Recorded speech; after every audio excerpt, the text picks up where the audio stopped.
그럼 주거 문제에서 나는 무엇을 할 수 있을까 이런 고민을 좀 하게 됩니다.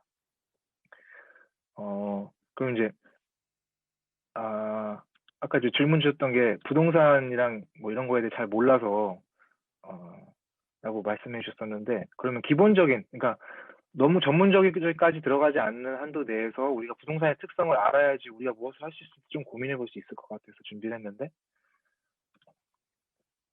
부동산의 특징은 재화 중에 위치가 고정되어 있어서 이동할 수 없는 재화라는 것과, 어쨌든 그것도 시장에서 수요와 공급의 법칙을 따른다라는 게 가장 큰 특징이라고 저는 생각을 해요. 그래서 이제 근데 그 부동산은 토지랑 건물로 구성이 되어 있는 거죠. 그래서 집이 필요하면 사실 건물은 생산을 하면 되는 거지만, 토지는 창조된 거라서 더 이상 늘어날 수가 없는 건 거죠.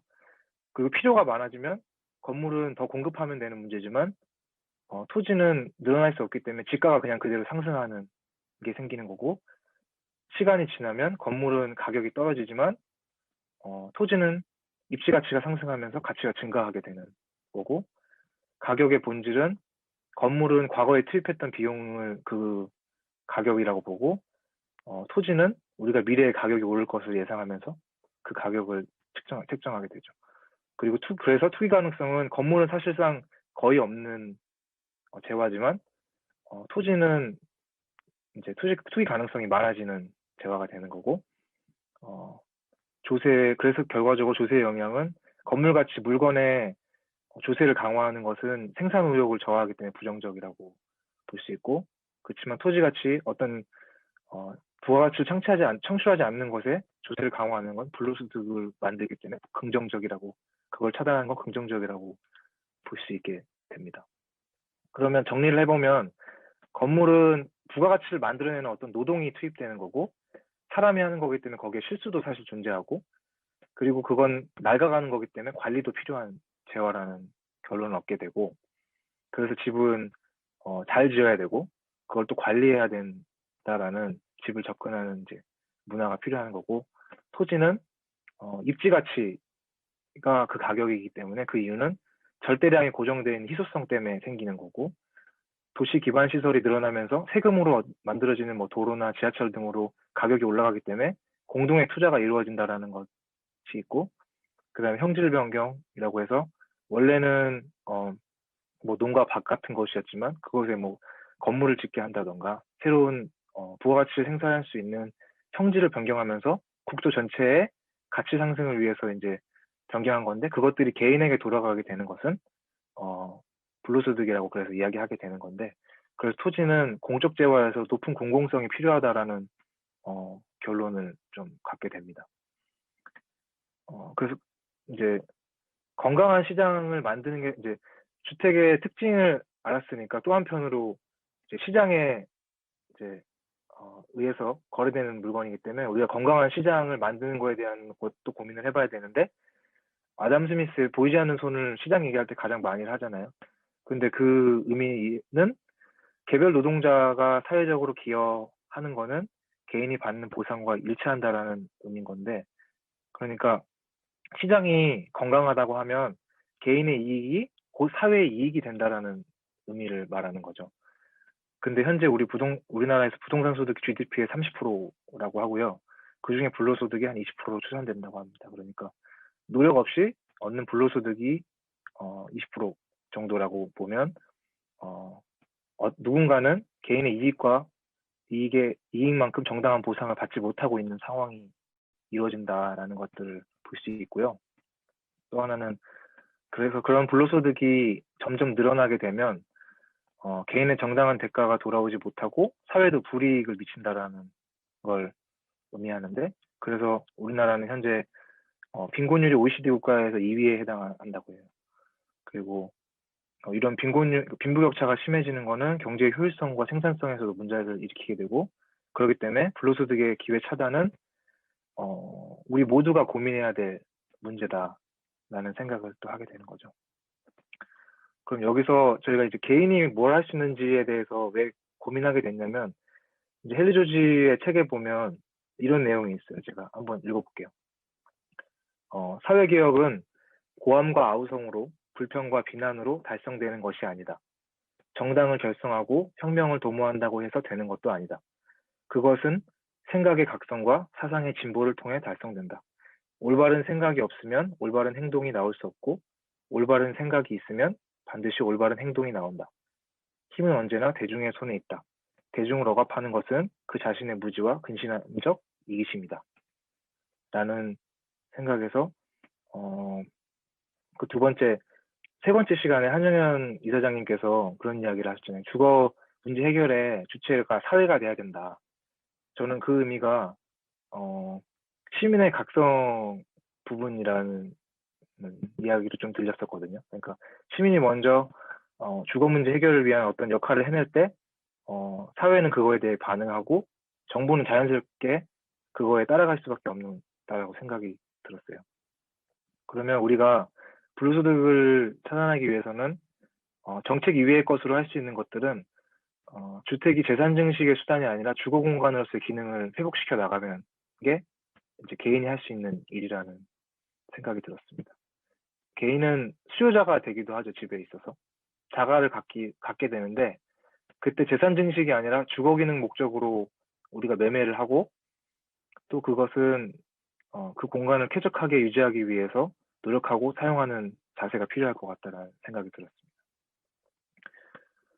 그리고 우리가 집을 빌려서 사용하기도 하는데 임차인일 경우에는 거주 목적으로 공간 임차하고 임대료 납부를 준수하고 임대 공간을 또 쾌적하게 유지하며 관리하는 그런 자세가 필요할 것 같다는 생각이 들었고, 우리는 또한 공급자가 되기도 하는데 공급자로서도 할 수 있는 일이 되게 다양하게 있더라고요.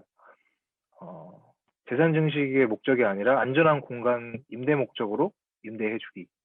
그 다음에 임차인의 보증금을 보호하기 위해서 임대보증금 보험을 가입하기. 임차인의 안정된 거주를 위해서 임대료 상승률을 스스로 조절하기. 그 다음에 안정된 거주를 위한 거주 기간을 보호하기. 그 다음에 전월세 계약을 신고해서 임대소득으로 신고를 하기. 그 다음에 안전한 주택을 위해서 품질 향상을 위해 노력하고 공간을 관리하기. 같은 것들이 임대인이 할 수 있는 일들이 있는데, 이렇게 정리하면서 왜 임대인이 할 수 있는 일이 훨씬 많을까? 이런 생각이 들었는데, 그 이유는 사회적으로 어떠한 자산을 더 많이 가지고 있다는 건 그만큼의 어떤 사회적 책임도 같이 따라온다라는 생각이 들었어요. 그래서 우리가 개인으로서 임대인이 될 수는 없지만 함께 임대인이 되어서 더 많은 실천을 해낼 수 있지는 않을까, 이런 생각을 또 하게 됐습니다. 그러면 희년 함께는 뭐 공동의 할 수 있는 일이 무엇이 있을까 생각했을 때 몇 가지 외국의 사례가 조금 기억이 나더라고요. 하나는 프랑스에서는 주택 문제 시작이 그 한영현 이사장님이 말씀해 주셨던 것처럼 착한 자본가들에 의해서 시작됐던 거고, 민간 기업이 사회주택 재원을 위해서 1%의 주택기금을 만들면서 시작되었어요. 그리고 독일 같은 경우는 52%가 자가주택인데 우리나라가 한 61% 정도라고 하더라고요. 우리나라보다 자가주택 비율이 낮은 거죠.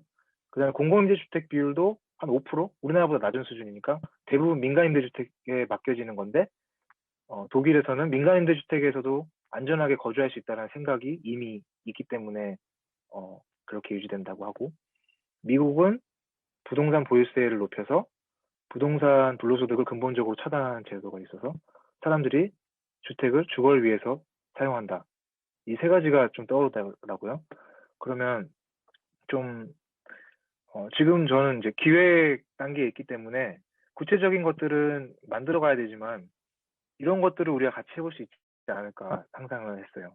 그래서 함께 사는 주거 공간으로서 착한 임대인을 우리가 같이 꿈꿀 수 있을 것 같은데 되게 선견지명이 있으셨는지 희년함께는 희년은행이라는 이제 고금리 부채를 전환해주는 희년은행이 있어요. 거긴 지금 무이자 저축은행으로 운영되고 있는데 우리 개인들, 그러니까 희년은행의 조합원이 되는 분들이 특별한 이제 기금 조성을 통해서 저축을 하고 거기서 뭐 무이자 혹은 작은 이자를 받는 구조를 만들고, 또 희년은행은 희년공간 법인을 만들어서 그곳에 대출을 해서 그곳에 이자를 납부하는 구조를 만들고, 또 집이 필요한 사람, 공간이 필요한 사람에게 희년공간에서 임대를 해주고 그 임대료를 희년공간이 받는 구조를 만들게 된다면, 우리가 앞서 얘기했던 임대인으로서 우리가 할 수 있는 일들, 임차인으로서 할 수 있는 일들을 같이 해낼 수 있고, 그것이 재산 증식의 수단이 아니라 우리가 집을 정말 거주 목적으로 사용하는 그 문화를 사회적으로 그려내고 있을 때, 또 토지 플러스 자유연구소라는 이제 부동산 정책 관련한 연구하는 연구진들이 희년함께와 또 같은 뿌리를 두고 있는데, 그곳의 연구원들이 구체적인 수치나 그런 제도를 만들어서 오히려 정부, 그러니까 사회주택은 만들어져 있지만 사회주택을 이제 이미 LH가 하고 있는데 왜 해야 되냐 이런 이야기를 LH에서 하셨다는 그 이야기처럼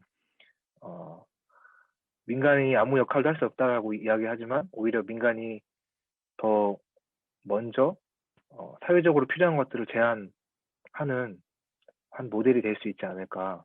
그래서 부동산 불로소득 기회를 차단하는 제도를 우리가 말로만 외치는 것이 아니라 실천을 통해서 또 만들어 볼 수 있는 모델이 될 수 있지 않을까. 이런 상상을 같이 나눠보고자 오늘 시간을 가졌고요.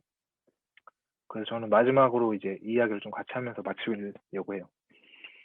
그 제도는 결과가 빨리 만들어질 수 있는데 사실 정부가 바뀐다든가 생각이 바뀌는 어떤 정치인이 생긴다면 다시 바뀔 수 있는 기계적인 힘이라고 볼 수 있잖아요. 근데 시민의 생각이 각성된 후로는 그것은 되돌릴 수 없는 어떤 화학작용과 같기 때문에 우리가 그런 것들을 시도해야 되지 않나. 그게 희년함께가 좀 시도해야 될 고민들 아닌가 이런 생각이 들었고, 그래서 부동산에 대해서 우리가 생각이 바뀌고 개인의 삶이 바뀌면 불로소득이 발생하게 하는 불로소득이 발생하는 그런 기회를 차단하게 하는 제도도 만들어질 거라고 생각하고 또 그것이 유지될 수도 있다라고 생각을 합니다. 저는.